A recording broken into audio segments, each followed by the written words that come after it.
20 வருஷத்துக்கு மேலே நம்முடைய முதுகு மேலே ஏறி நின்று நம்ம மேலே சவாரி செஞ்ச காங்கிரஸ் கட்சி இன்னைக்கு நம்முடைய முதுகில் குத்திட்டு போயிருக்கு. இதை யாரும் மறந்துடாதீங்க. இந்தியாவில் பாஜகவுடைய வெற்றிக்கு, தொடர் வெற்றிக்கு நான் கூட மோடியும் அமித்ஷாவும் தான் காரணம் அப்படின்னு நினச்சிட்டு இருந்தேன். ஆனால் அதுக்கு காரணம், மெயின் காரணம் அவங்க கிடையாது. காங்கிரஸ் கட்சி தான் பாஜகவுடைய வெற்றிக்கு காரணம் அப்படிங்கிறத குறைஞ்சபட்ச ஒரு நன்றியோ நாகரிகமோ இல்லாத காங்கிரஸை இனி எந்த காலத்திலையும் நாம நம்பக்கூடாது. ரொம்ப வருத்தத்துக்குரிய விஷயம். எதிர்கட்சி தலைவராக பொறுப்பேற்றதற்கு பின்னால் பொறுப்போடு இருக்க வேண்டிய பொறுப்பில் இருக்கவர் பொறுப்பு இல்லாமல் பேசியிருக்காருங்கிறது மட்டும் தெரியுது. காங்கிரஸ் கட்சியை பொறுத்த மட்டும் அவரை துணை முதலமைச்சர் ஆக்கிறதுக்கு தோல்ல தூக்கி சுமந்த கட்சி இந்த கட்சி. முதல் தடவை எம்எல்ஏ ஆன உடனே அமைச்சராகி துணை முதலமைச்சர் ஆவதற்கும் காங்கிரஸ்காரர்கள் உடைய துணை இருந்துச்சுங்கிறத மறந்துட்டு பேசிகிட்டு இருக்காது. இதுதான் நன்றி கிட்டத்தனம்ங்கிறது.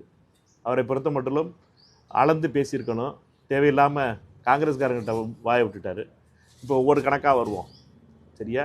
யார் என்ன பண்ணாங்கன்னு. 4ஆம் தேதி ரிசல்ட் வருது. 4ஆம் தேதி ரிசல்ட் வந்துக்கிட்டு இருக்கு. 3 மணிக்கு டெல்லியிலிருந்து ஆணை வந்து பாஜகவுக்கும், பாஜகவருடைய ஆணை வந்து அதிமுகவும் திமுகவும் சேர்ந்து பேச ஆரம்பிக்கிறாங்க. 5 மணிக்கு எங்களுக்கு தகவல் வருது. 5ஆம் தேதி காலையில் எங்களை பொறுத்த மட்டும் இவர்கள் 2 பேரும் சேர்ந்து முடிவு பண்ண போகிறாங்கங்கிறது எங்களுக்கு தகவல் வந்தனுடைய விளைவாக நாங்கள் உடனடியாக எம்எல்ஏக்கள் கூட்டத்தை கூட்டுறோம். 5ஆம் தேதி சாயந்தரம் டெல்லியில் கூட்டம் கூடப்படுது. எதிர்க்கட்சி தலைவர் ராகுல் காந்தி அவர்களும் கார்கே அவர்களுடைய கூட்டமும் நடைபெற்றது. தமிழ்நாட்டுடைய பொறுப்பாளர் திரு கிரீஷ் சோடங்கர் தமிழ்நாடு சூழ்நிலையை எடுத்து சொல்கிறாரு. 5ஆம் தேதி நைட்டே ஒரு அரசியல் விவகார குழு, காங்கிரஸுடைய குழு கூடி 6ஆம் தேதி காலையில் விஜய்க்கு ஆதரவு தெரிவிக்கிறதா, அவர் முதலமைச்சராக ஆதரவு தெரிவிக்கிறதா முடிவு பண்ணுறோம். ஏன் முடிவு பண்ணுறோம்? 4ஆம் தேதியில் ஆரம்பிச்சிட்டாங்க. ரிசல்ட் வந்துக்கிட்டு இருக்கும்போதே, தோத்துக்கிட்டு இருக்கும்போது பாஜகவினுடைய கண்ட்ரோலோடு சேர்ந்து, பாஜகவுடைய ஆணைக்கிணங்க அதிமுகவும் திமுகவும் சேர்ந்து ஆட்சி அமைக்கணும். ஒரே ஒரு காரணம் என்னட்டுன்னா, தமிழக வெற்றி கழகத்தினுடைய தலைவர் விஜய் அவர்களை முதலமைச்சர் ஆக்கக்கூடாது அப்படிங்கிற ஒரே வன்மம் தான். இதை வந்து வெளியில் சொல்லாமல் இருந்தோம். நாங்கள் இதுக்காகத்தான் நாங்கள் அவங்கள்ட்ட போகவே இல்லை. எதுக்கு 5ஆம் தேதி போகல? என்னட்டா 4ஆம் தேதி தான் பேச ஆரம்பிச்சிட்டாங்களே.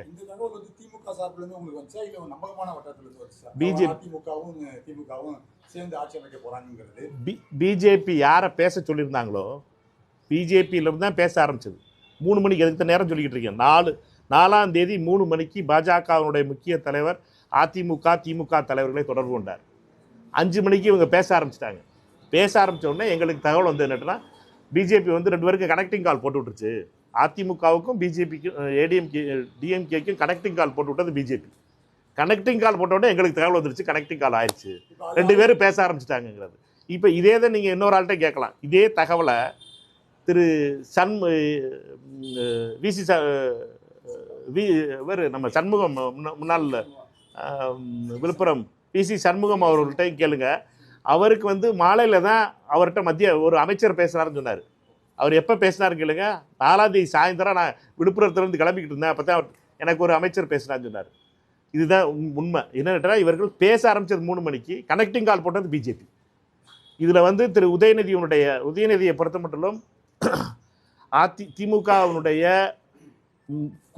அனைத்து கொள்கைகளையும் குப்பையில் தூக்கி போட்டு அதிமுகவோட சேரணும்னு தவ்வி குதிச்சது திரு உதயநிதி அவர்கள். உதயநிதி அவர்களை பொறுத்த மட்டும் விஜய் அவர்களை முதல்வராகக்கூடாது என்பதற்காக அனைத்து முயற்சிகளையும் செய்து தோற்றிருக்கிறார்.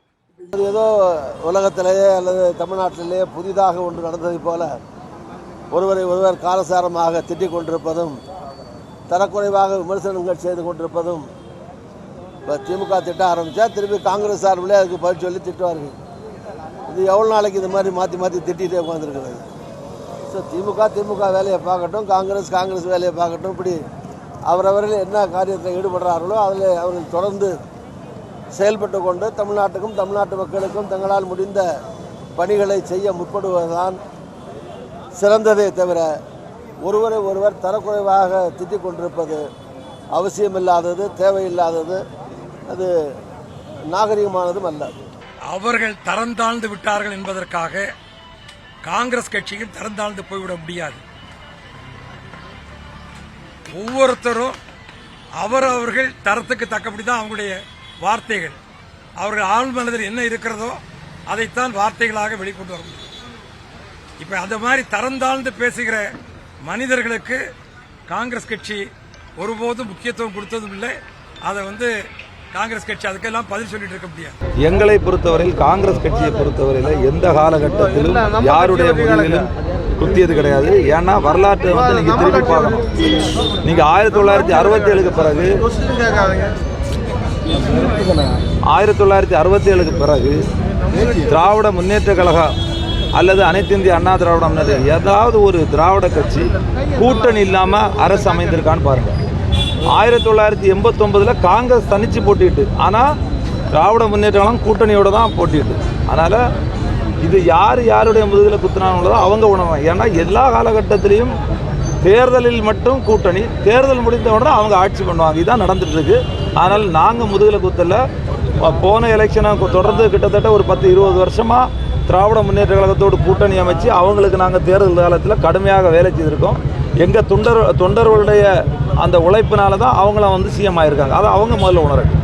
பிளே ஸ்டோர் மற்றும் ஆப் ஸ்டோரில் இருந்து பாலிமர் செயலியை QR கோடு மூலம் பதிவிறக்கம் செய்யுங்கள்.